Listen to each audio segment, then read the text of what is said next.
Hello everyone, আবারও চলে এসেছি আরেকটি ভিডিও নিয়ে। আজকে আমি হাইনানের সফিটেল হোটেলে যাচ্ছি এমি আন্টির সাথে। আন্টি সেখানে জিম করে। রাস্তাটা অনেক সুন্দর ছিল, অনেক গরম হাইনানে।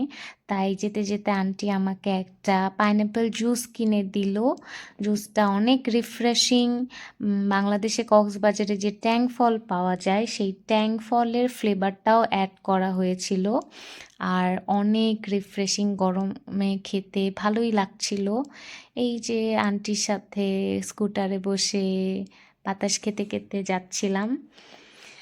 আর যেতে যেতে এখানে কয়েকটা বিল্ডিং দেখতে পেলাম, যেটা আমার কাছে খুব ইন্টারেস্টিং লাগলো। গোল একটা ব্লু কালারের, অনেক সুন্দর।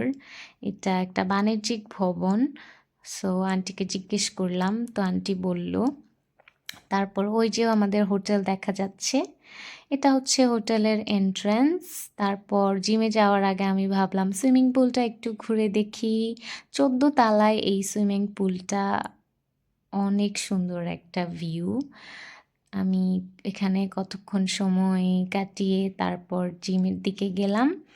জিমে যাওয়ার সময় আন্টি আমার জন্য ট্যাং ফল কিনে নিয়ে এসেছে আর বলল যে 1 ঘন্টা আমি এক্সারসাইজ করব, তুমি এখানে বসে বসে ট্যাং ফলটা খাও, খেতে থাকো। আর যদি তুমি চাও তাহলে তুমি এক্সারসাইজও করতে পারবে। তো আমি ভাবলাম যে আমি তো আসলে এমনি অনেক চিকন, আমার স্বাস্থ্য এমনিই অনেক ভালো। জিম করলে আমি যদি আবার আরও বেশি ওয়েট কমিয়ে ফেলি তাহলে তো ঝামেলা। কিন্তু তাও আমার মনে হলো যে না, জিমে যখন এসেছি একটু তো এক্সারসাইজ করাই যায়। আন্টিও আমাকে বলছিল যে ব্যায়াম আসলে স্বাস্থ্যের জন্য ভালো। তো তারপর আমি এখানে এক্সারসাইজ করা ট্রাই করছিলাম। আন্টি কখন আমার পিছন থেকে ভিডিও নিল আমি নিজেও জানি না। তারপর এটার মধ্যে হাঁটতে হাঁটতে হাঁটতে হাঁটতে 1 ঘন্টা শেষ হয়ে গেল। শেষ।